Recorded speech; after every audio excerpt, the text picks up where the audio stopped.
I used to wonder why women stayed. From the outside, it always looks simple. Just leave. But life has a way of teaching compassion through experience. Then it was my turn. And suddenly, love wasn't simple. Leaving wasn't simple. Healing wasn't simple either. This is my story. Chapter 1: The Man Everyone Noticed.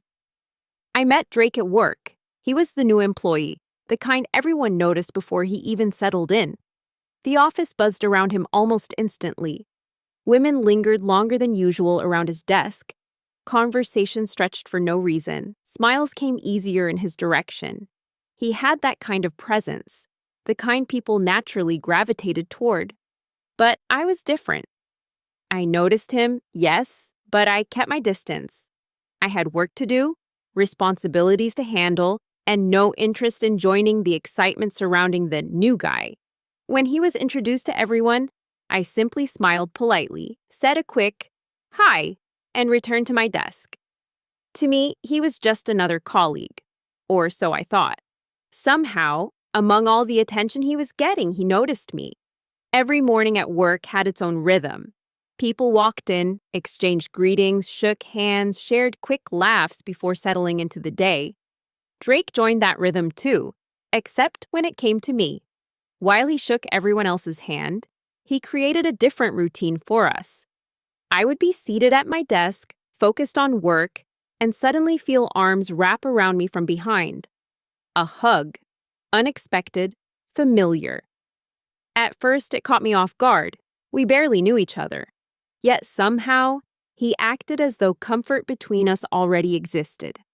It was strange, but over time, it became something I quietly expected. And when he had free time, he always found his way to my desk. The thing that confused me most was this. There were always empty seats in the room. Always. Yet Drake would insist on squeezing into mine. He would sit close, sometimes too close, sharing my chair while we talked, laughed, or simply sat in comfortable silence. I often wondered why. Out of all the spaces he could occupy, why mine? Still, I never asked. Then work gave us a reason to spend even more time together. He was assigned to the team I was leading. Suddenly, distance was no longer possible. Training him became my responsibility. I had to guide him, teach him how things worked, answer questions, and help him settle in. The more time we spent together, the more I started seeing beyond the charm everyone else saw. There was something softer underneath, something quieter. I noticed the way he sometimes withdrew after interactions with his friends, the silence he carried some days, the heaviness that sat on him even when he tried to smile through it. Then I began to understand why. The people he lived with, the same friends he trusted, weren't treating him fairly. At first, it sounded small. Things you tell yourself are temporary. But it slowly became impossible to ignore. They would cook and leave him out, eating without offering him food. Small cruelties repeated enough times to become wounds. I couldn't understand it. How do you watch someone you live with struggle and pretend not to see? So one day, I did what felt natural to me. I invited him over for dinner. Once became twice. Twice became every day after work. He would come over, and I would cook. We would eat, talk about work, laugh about little things. And for a few hours, life felt lighter. When it was time for him to leave, I paid for a bike to take him back to where he stayed. I never thought too deeply about it then. I just wanted to help.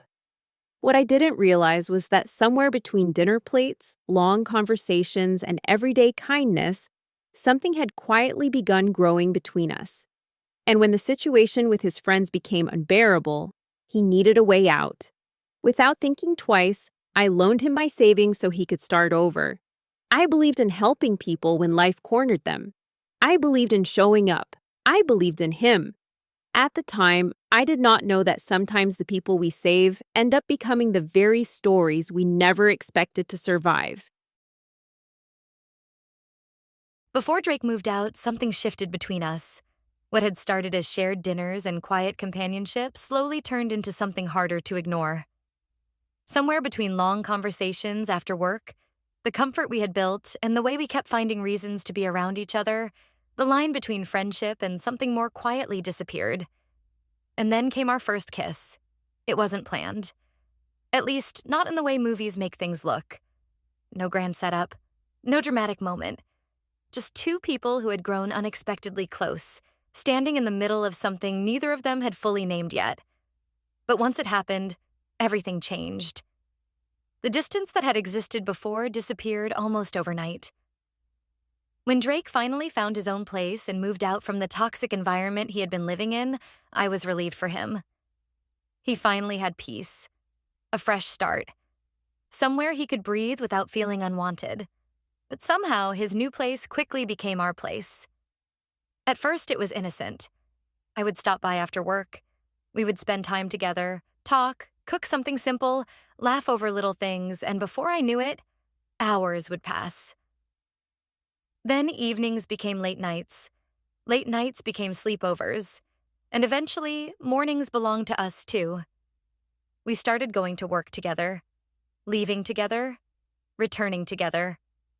Without discussing it, we had quietly built a routine around each other.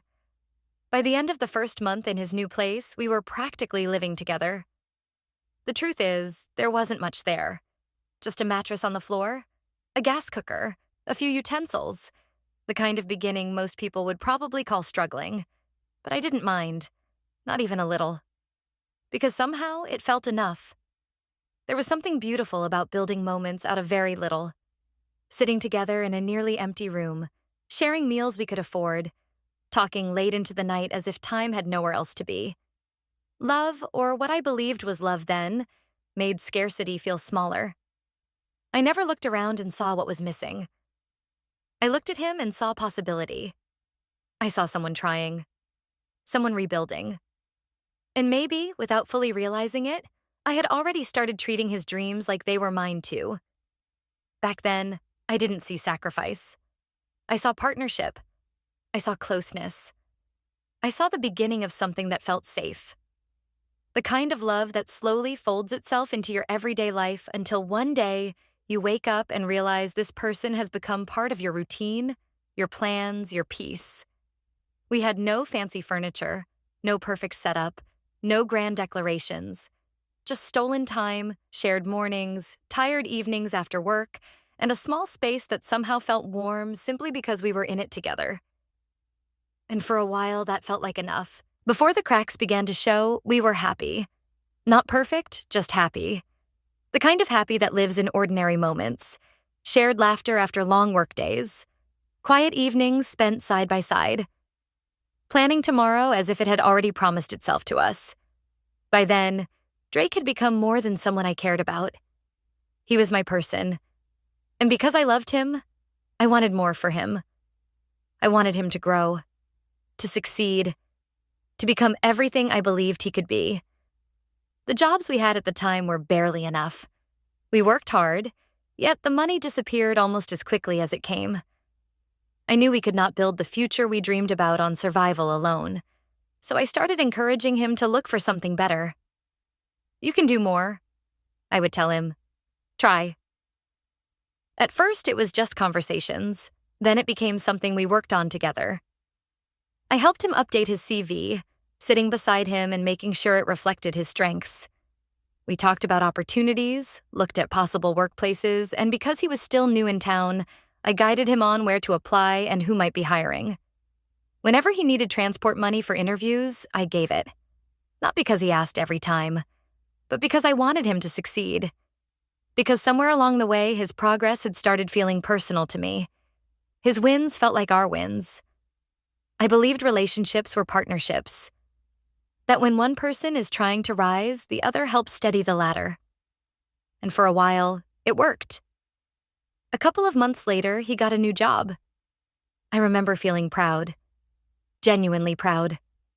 Watching him step into something better felt rewarding, like all the encouragement had finally paid off. Then, shortly after, another opportunity came. A better one. Things started changing. Slowly, life felt lighter. The pressure we had known before started easing.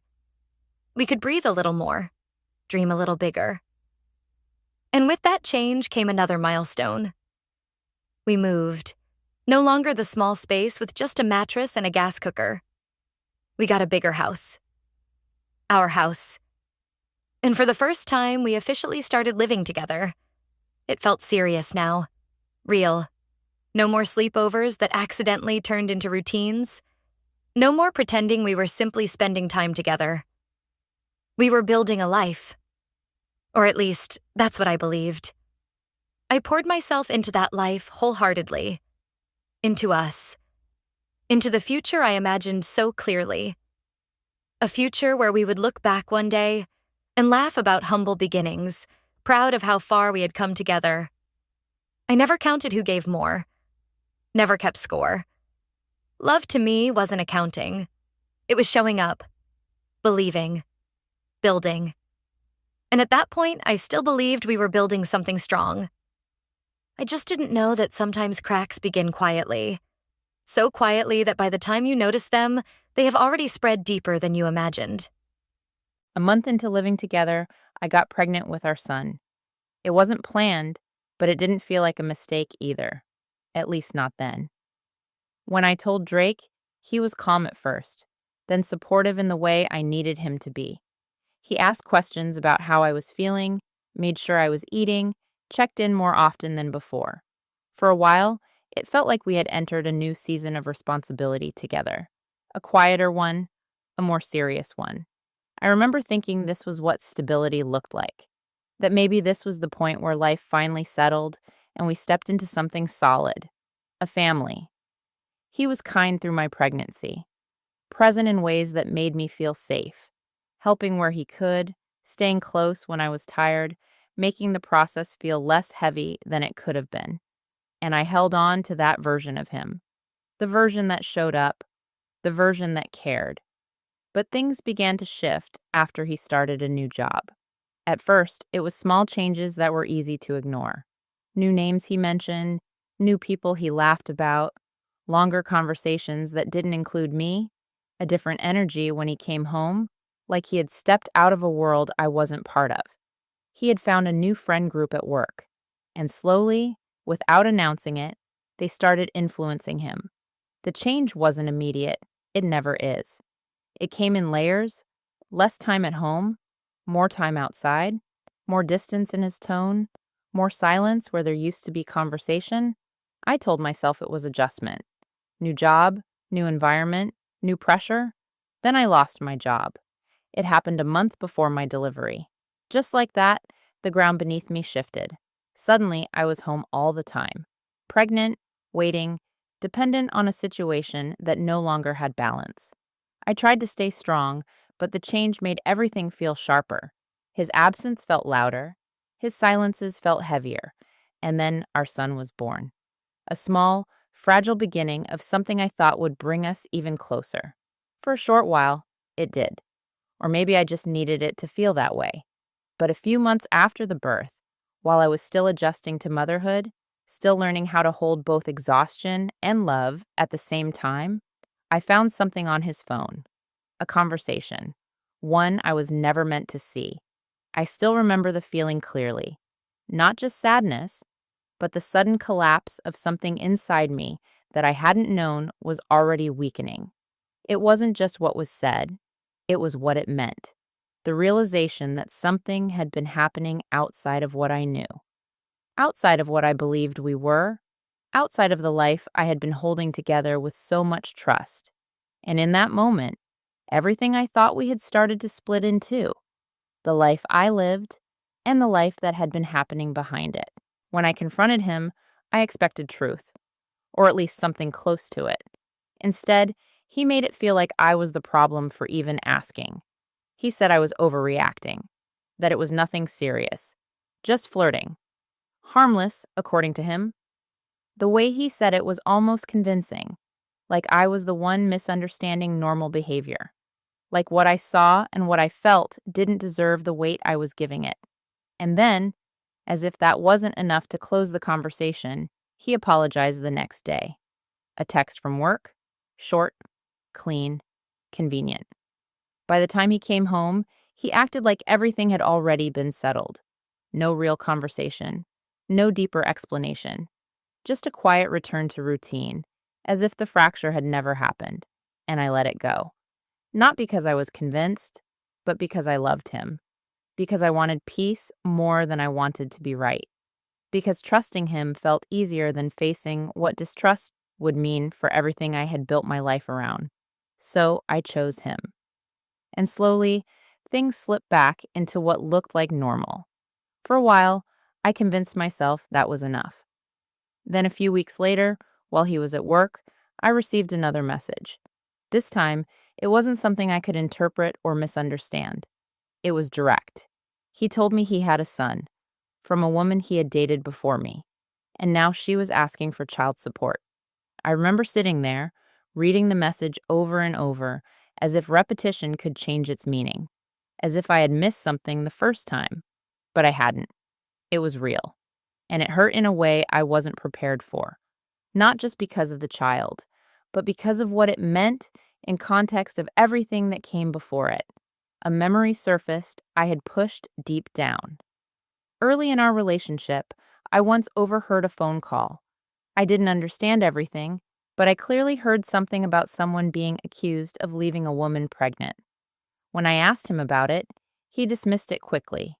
He told me it was his friend's situation, that it had nothing to do with him, and I believed him. Because I was in love. Because I wanted to trust him more than I wanted to question him. So I let it go back then too. I didn't dig deeper. I didn't insist on clarity. I chose peace, or what I thought was peace. Now, sitting with this new truth, I couldn't help but see the connection I had ignored before.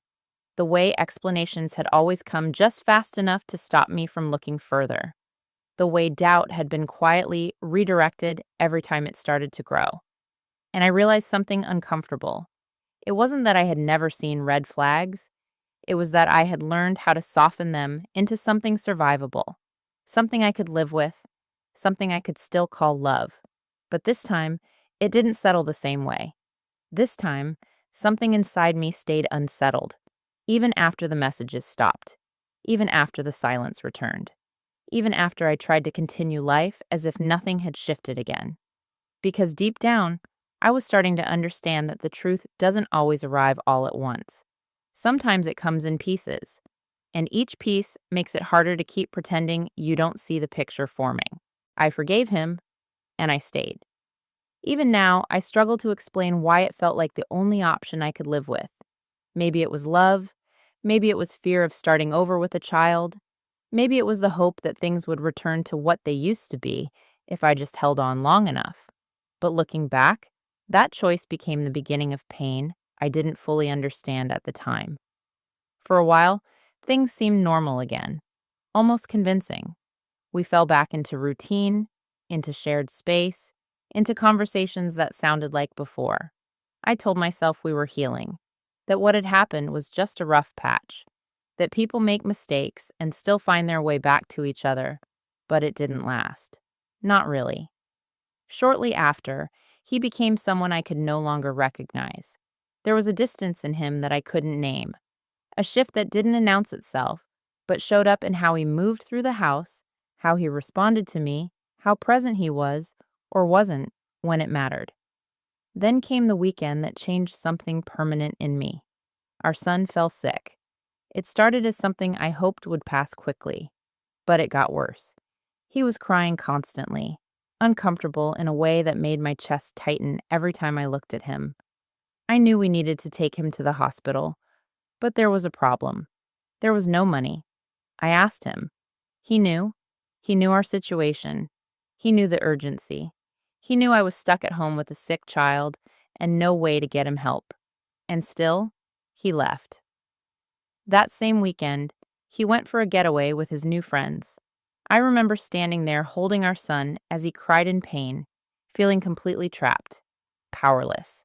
Not just because I had no money, but because I couldn't understand how I had gotten to a point where I had to choose between waiting and helplessness. It broke something in me. Not loudly, quietly. The kind of break that doesn't make noise, but changes how you see everything afterward. Later, I found out the truth. He hadn't been sent by his company like he told me. It wasn't a work trip. It was something he and his friends had planned themselves. A getaway they contributed money toward. A choice. A choice he made knowing we needed money for hospital care. Knowing our son was sick. Knowing I was stuck. And what made it worse wasn't even just the decision itself. It was the lie. The way he framed it to make it sound unavoidable, like something out of his control, like he had no other option. But he did, and he chose differently. I kept replaying those hours in my mind. Our son crying, me trying everything I could, the silence of the house, the absence of help that should have been there. And slowly, something inside me began to shift, because this wasn't misunderstanding anymore. It wasn't confusion, it was choice. And I was finally starting to see the pattern of those choices more clearly than I ever had before.